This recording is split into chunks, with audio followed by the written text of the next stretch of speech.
Business environment and environment scanning. ठीक है ना, आगे समझते हैं क्या है, क्या चीजें हैं ये। देखिए बिजनेस इन्वायरमेंट क्या कहता है, business environment and environment scanning are related concept but differ in their scope and focus.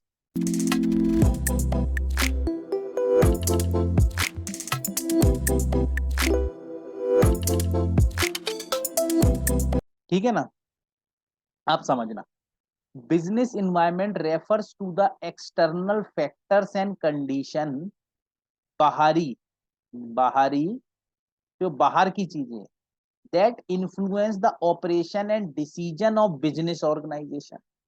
समझना, बिजनेस इन्वायरमेंट क्या कह रहा है, refers to the external factors and condition.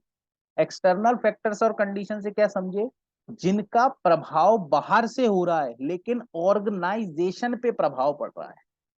ठीक है ना, उसके 10th का पेपर दिया, नंबर कम आ गए, सब्जी वाला निकल रहा है, भाभी जी रोज सब्जी लेती हैं, भाभी जी आज तो 10th का रिजल्ट आया, आपके बच्चे का क्या हुआ। अब क्या हो रहा है यहाँ पे, इन बिजनेस इन्वायरमेंट, अब आप समझना यहाँ पे इन्वायरमेंट बाहरी है, सब्जी वाला is not related to your house और he is no one to ask anything, but बाहरी लोग जब आपके इसको इफेक्ट करने लगे, that is business environment. Affect कर रहे हैं ना कि 10th में क्या हुआ, क्या रिजल्ट्स निकले, क्या हुआ, कैसा हुआ, तो ये अफेक्ट कर रहे हैं किसको, आपको, दैट इज बिजनेस इन्वायरमेंट के अंदर होता है। ये मैंने आपको एग्जांपल दिए कैसे बाहर के लोग अफेक्ट करते हैं। बिजनेस के अंदर क्या होता है, जैसे गवर्नमेंट के रूल्स एंड रेगुलेशन बाहरी है ना, गवर्नमेंट ने अपने स्तर पे बनाए, क्या पहले पूछने गए थे लोगों से, छोटे छोटे बिजनेस वालों से, भैया हम ये बदल लें कि नहीं बदलने, बदलने की नहीं बदलने, ऐसा तो कुछ नहीं किया। उनने तो अपने डिसीजन, उनको जीएसटी लगाना था, उनने लगाया, सिद्ध करा, काम खत्म, अब सब पे लागू हो गया। क्या उनने एक एक बुलाया था क्या, रिटेलर, होलसेलर, बड़ा व्यापारी, छोटा व्यापारी, बिजनेसमैन, बड़े बड़े कॉर्पोरेट, सबको बुलाया था क्या, नहीं बुलाया था। उन्होंने क्या किया, तो वो उसका इफेक्ट कहाँ पड़ेगा, बढ़ गई जीएसटी, तो पड़ा तो इंटरनल ऑर्गेनाइजेशन में पड़ा कि नहीं पड़ा, that is what is known as business environment. Business environment, तो बिजनेस इन्वायरमेंट आप समझ गए ना, एक्सटर्नल फैक्टर्स जो अफेक्ट कर रहे हैं, it includes various element such as economic, social, technological, political, legal and competitive factors. अब मैंने जैसे अभी आपको मैंने पॉलिटिकल एग्जांपल्स दिया था कि जैसे इकोनॉमीज में चेंज हो जाए, डिसइक्विलिब्रियम या इक्विलिब्रियम आ जाए, ये आपने शायद नहीं पढ़ा होगा, लेकिन अलग अलग टाइप के होते हैं, साइक्लिकल मतलब कोई भी इकोनॉमिक चेंजेस हो जाए, अर्थव्यवस्था में चेंज हो जाए, ठीक है ना, इन्फ्लेशन आ जाए, डिफ्लेशन आ जाए, ठीक है ना, सोशल मतलब एक्सपेक्टेशन चेंज हो गया, कस्टमर का एटीट्यूड बदल गया, लाइफ स्टाइल बदल गई, चीजें बदलनी पड़ेंगी ना। एक्सटर्नल फैक्टर अफेक्ट कर रहा है, टेक्नोलॉजिकल, एकदम से टेक्नोलॉजी अलग आ गई, आज आप नोकिया का लेके घूम सकते हो, नहीं घूम सकते, आज आपको क्या चाहिए, एंड्रॉइड चाहिए, एप्पल चाहिए, तो वो सब क्या चीजें हैं, ये एक्सटर्नल फैक्टर्स हैं जो इंटरनल को अफेक्ट कर रही हैं। तो बिजनेस इन्वायरमेंट उसी को देखता है, the business environment is a dynamic, dynamic and constantly evolving, change होता रहता है, डायनेमिक, एक स्टैटिक नहीं है, दो वर्ड्स होते हैं, स्टैटिक और डायनेमिक। स्टैटिक मतलब स्थिर, डायनेमिक मतलब keeps on changing, keeps on changing. तो बिजनेस इन्वायरमेंट इज डायनेमिक क्योंकि उसको परिस्थिति के हिसाब से बदलना पड़ेगा, and constantly evolving, affecting the opportunities and threats faced by the organization. मैंने आपको याद करो, आपको मैंने पीछे एक एनालिसिस पढ़ाया था, आपको याद होगा, स्वॉट एनालिसिस। स्वॉट, सारी चीजें एक दूसरे से कोरिलेटेड है, स्वॉट पढ़ाया था मैंने आपको, जिसके अंदर स्ट्रेंथ, वीकनेस, अपॉर्चुनिटीज और थ्रेट के बारे में बात करी गई थी। तो स्ट्रेंथ यहाँ पे वही, अपॉर्चुनिटीज और थ्रेट मैंने आपको बताया था, स्ट्रेंथ वीकनेस इंटरनल होती हैं, अपॉर्चुनिटीज और थ्रेट्स एक्सटर्नल्स होते हैं, बताया था कि नहीं। तो ये वही अपॉर्चुनिटीज और थ्रेट्स की यहाँ पे देखो बातें हो रही है। The business environment is dynamic and affecting the opportunities and threats faced by the organization. Analyzing the business environment help organization understand the market condition. अगर आप बिजनेस एनवायरनमेंट को देखते रहोगे, जज करते रहोगे क्या चल रहा है क्या नहीं चल रहा, तो वो आपको ऑटोमेटिक हेल्प करेगा, हेल्प करेगा। रिस्क, कोई मार्केट की कंडीशन क्या चल रही है, क्या हालत है मार्केट की, किस तरीके से हमको ग्रोथ करना चाहिए, क्या नई टेक्नोलॉजी आ गई, क्या चेंजेस हो रहे हैं, सब चीजों से हम वेल वर्स्ड रहेंगे। That is why business environment is important. अब अपन देखते हैं एनवायरनमेंट स्कैनिंग, ठीक है ना। अब देखना समझना, environment scanning is a systematic process of gathering and analyzing information about the external environment।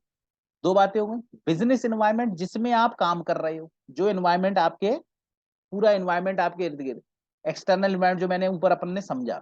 Environmental scanning मतलब जैसे अपन को पता है कि भैया जो थ्रेट्स आ रहे हैं बाहर से, जो अपन को अपॉर्चुनिटीज हैं, थ्रेट्स हैं, तो उसकी इंफॉर्मेशन को गैदर करना, उस पे एनालिसिस करना, जिस और जहां पे ऑर्गेनाइजेशन ऑपरेट करती है उधर के एनवायरमेंट के। इट इन्वॉल्व्स मॉनिटरिंग, समझना, it involves monitoring, collecting, monitoring, evaluating data on various environmental factor that may impact the organization। कौन से? various environmental factors that may impact the organization। environmental scanning focus on identifying and analyzing both internal and external that could affect the organization पर। Environmental scanning का main purpose ही यही हो रहा है। Scan क्या करता है? जैसे मान लो आपके कंप्यूटर में एंटीवायरस होता है, एंटीवायरस का मेन रोल क्या होता है? स्कैन करना, सारी फाइल्स जो जंक फाइल्स है उनको हटा के फेंक देना, चीजों को सफाई करके बता देना आपके अंदर ये वायरस है, ये ऐसी चीजें, ये थ्रेट्स है। तब भी आपको बताता है, आपको थ्रेट थ्रेट लिख के आता है। वो थ्रेट ही क्यों आ रहा है? क्योंकि वो एक्सटर्नल एनवायरमेंट से आ रहा है ना। दैट इज वाई वहां पे थ्रेट थ्रेट वर्ड यूज हो रहा है। ऐसा तो नहीं है वीकनेस लिख दे, नहीं लिखेगा। क्यों नहीं लिखेगा? क्योंकि weakness is an internal factor, whereas threat is an external factor. तो वही वो कह रहा है, the environmental scanning focuses and identify both internal and external factor. Scan करता है वो जो भी चीजें गंदगी आपस के बिजनेस एनवायरमेंट में चल रही हैं, अच्छी बातें बुरी बातें जो भी हैं, वो पूरी एनालिसिस करके गैदर करना और बिजनेस को एफिशिएंटली ऑपरेट करने में मदद करना। The purpose of environment scanning is to stay updated on market trends. भैया क्या चल रहा है मार्केट के अंदर, ठीक है ना, क्या चल रहा है, एनालिसिस करना। अगर एक बात बताओ, नोकिया थोड़ा पीछे रह गई मार्केट में, सैमसंग आगे निकल गई। आप भी जानते हो एक टाइम पे बूम था, अब तो खैर 50 आ गई, चाइनीज मार्केट ने बहुत ज्यादा कैप्चर कर लिया, लेकिन एक टाइम था सैमसंग का एकदम बूम आ गया था। और कहाँ पहले उससे नोकिया चल रही थी। वो क्या नहीं समझ पाई? वो मार्केट की अपॉर्चुनिटीज ग्रैब नहीं कर पाई टाइम पे। अपॉर्चुनिटीज एंड थ्रेट अगर आप नहीं ग्रैब करोगे तो you will always be in loss. जो चीज चल रही है आपको उस चीज को तो पकड़ना ही पड़ेगा। जिस भी टाइम जैसा भी स्थिति हो, आपको कस्टमर की नीड्स के अकॉर्डिंग, मार्केट के ट्रेंड के अकॉर्डिंग, टेक्नोलॉजिकल चेंजेस को एक्सेप्ट करते हुए आगे की कहानी करनी ही पड़ेगी। ठीक है ना, ये बहुत इंपॉर्टेंट फैक्टर्स हैं, इसलिए मैं आपके साथ डिस्कस कर रहा हूँ। It have organization proactively respond to changes, मतलब पहले से ही तैयार रहें। मार्केट में जो चीजें आने वाली होगी, अगर अपन एनवायरमेंटल स्कैनिंग करते हुए रखेंगे तो अपन पहले से उन चीजों के लिए तैयार रहेंगे।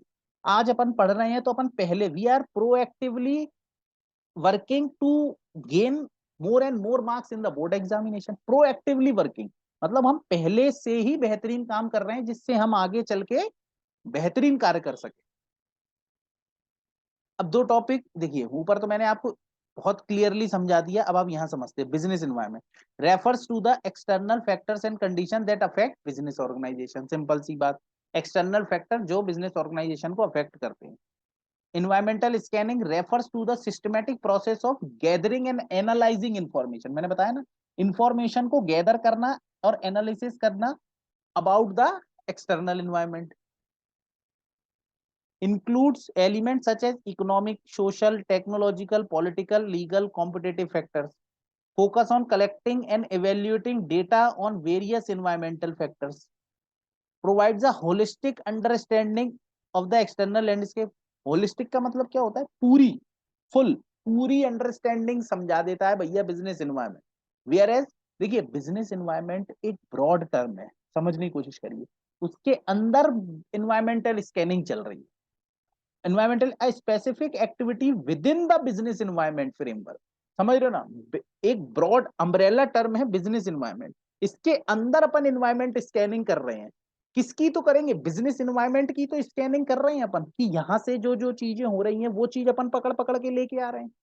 तो बिजनेस एनवायरमेंट की इन्वायरमेंटल स्कैनिंग हो रही है। इसमें से हमने specific activity with in the business environment, कोई स्पेसिफिक एक्टिविटी चेक कर रहे हैं एक्सटर्नल एनवायरमेंट की। मान लो टेक्नोलॉजिकल चेंजेस पे हम लोग बात कर रहे हैं, तो उसके बारे में इंफॉर्मेशन गैदर करना, चीजों को लाना, that is mainly aiming at environmental scanning. Help organization identify opportunities and threats. assess risk and make informed strategic decisions. ठीक है, ऊपर ही पढ़ा था अपन ने. Aims to monitor changes, trend, developments in the external that may impact the organization. कोई भी specific activity को पकड़ के उसमें मॉनिटर, चेंजेस, ट्रेंड, डेवलपमेंट, क्या क्या चीजें हुई वो सब देखना. Involves understanding long term trend, market condition, customer behavior, regulatory changes, industry dynamics. Focus on collecting and current and relevant information to stay updated to the external in affecting the organization. External factor affecting the. Provides broader context. मैंने क्या कही? Business environment एक बड़ा term. Provides a broader context for the organization to adapt, strategize and respond effectively to the changes in the environment. ठीक है ना? Enables organization to stay proactive. कौन? Environmental scanning.